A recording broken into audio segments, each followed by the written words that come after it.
अस्सलामुअलैकुम। Instant cooking kitchen with Humaira में मैं आज आपको डिनर टेबल की सेटिंग बताऊंगी।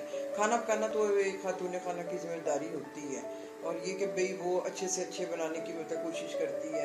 तो ये कि भाई पर ये चीज़ें भी हमें आनी चाहिए कि हमने अगर खाना अच्छा बनाया तो हमने इसको सेट किस तरह करना है, टेबल को हमने किस तरह सेट करना है, ये चीज़ें आप हमें बच्चियों को भी सिखानी चाहिए।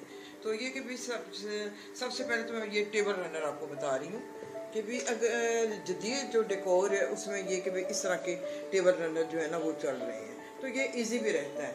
और ये कि भाई इसमें आपने इस चीज़ का भी ध्यान रखना, अगर मतलब आप हो सकता है अगर मैसर हो तो ये कि भाई अगर जो क्रॉकरी अगर डिज़ाइन वाली है वो है तो टेबल जो है एक कलर की मतलब हो तो वो मतलब सही, जिस तरह की ये है इस तरह। तो और ये जो टेबल रनर जो मैं आपको फिर दिखा रही हूँ तो ये कि दोनों साइडों पे बराबर ये लटके, तो ये इस तरह आम मार्केटों में ये मिल जाते हैं। तो अब मैं आपको प्लेटों की सेटिंग बताती हूँ कि भी आपने एक खातून खाना ने टेबल कैसे मतलब सेट करनी है। तो ये आम चीज़ें हमें आनी चाहिए। तो ये इस जो मेन जो प्लेट है इसको चार्जर कहते हैं। तो अब ये कि भाई ये प्लेट जो है ये हमने तो ज़ाहिर है अपने इस्लामी तरीके के मुताबिक ही हमने वो उसको ही मलूज़े खातर हमने रखना है। तो ये कि भाई ये सालन की प्लेट है और ये इसमें मतलब चावल या रोटी के लिए ये जी। तो ये इसमें सबसे पहले ये कि भाई आप इसमें मैट्स इसमें रखेंगे, मैट्स के ऊपर फिर आप चार्जर प्लेट, फिर उसके ऊपर ये वाली सर्विंग प्लेट। अगर सूप आप सर्व कर रहे हैं तो वो इसमें रखेंगे, इसके अंदर आप रखेंगे, तो इस प्लेट के अंदर आप रखेंगे।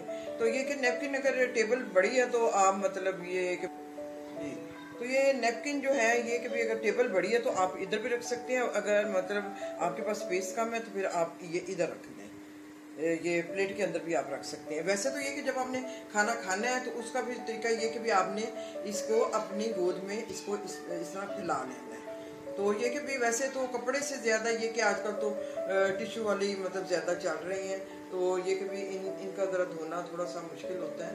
तो ये कि पर ये खातून खाना की अपनी वो स्किल पे होता है। तो ये कि भी अब हमने ये अगर सूप स्वीट डिश वैसे तो ये होता है कि भाई आमतौर पे जब ये चीज़ें मतलब सारे मतलब खाना वाला ख़त्म हो जाता है तो फिर सर्व की जाती है। तो ये कि भाई ये जो चम्मच है ये स्वीट डिश के लिए होता है। ये चम्मच जो छोटा ये इस तरह जो रखा होता है वो डिज़र्ट के लिए होता है, यानी स्वीट डिश वगैरह के लिए होता है, आइसक्रीम वगैरह के लिए। तो ये फोक जो होता है वो इस साइड पे होता है। फिर ये आपने स्वीडिश वाला जो चम्मच है वो इस साइड पे रखना है, टॉप पे रखना है। अब ये फोक जो है इधर रखना है, नाइफ भी और ये जो चावल वगैरह खाने के लिए ये चम्मच, ये जो आम सर्विंग होती है। वैसे तो ये कि हमारी इस्लामी रवायत के ख़िलाफ़ है, लेकिन ये कि भाई टेबल सर्विंग में ये चीज़ें ये आप रख सकते हैं। ये फोक जो है आपके लेफ्ट साइड पे होगा। वैसे तो इस्लामी लिहाज से ये मतलब नहीं इतना ठीक, पर ये कि भाई टेबल जो सेटिंग है वो इसी तरह ही मतलब होती है। तो और ये चम्मच चावल वगैरह खाने के लिए या मतलब सूप वगैरह के लिए, और ये नाइफ ये आपके राइट साइड पे होंगे, और इधर राइट साइड पे ये आपका ड्रिंक का वो गिलास होगा। तो ये जो हमने क्रॉकरी जो है वो इस तरह मतलब सेट करनी है।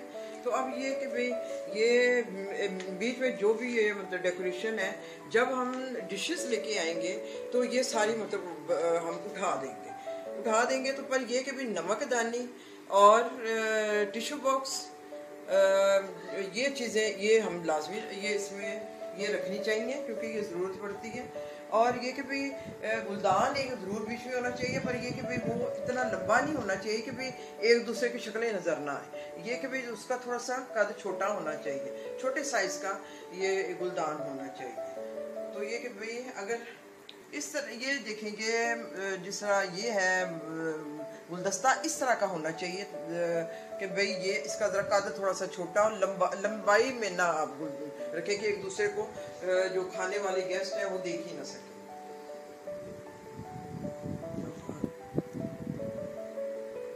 जी अब हम आपको टेबल की सेटिंग बताई है। तो अगर गेस्ट ज़्यादा हैं तो आप एक्स्ट्रा कुछ टेबल्स सेट कर सकती हैं जिनके ऊपर के आप मशरूबात रखें, पानी रखें और एक्स्ट्रा ग्लास भी आप रख सकते हैं। तो इसके लिए आप अलहदा भी अरेंजमेंट कर सकते हैं।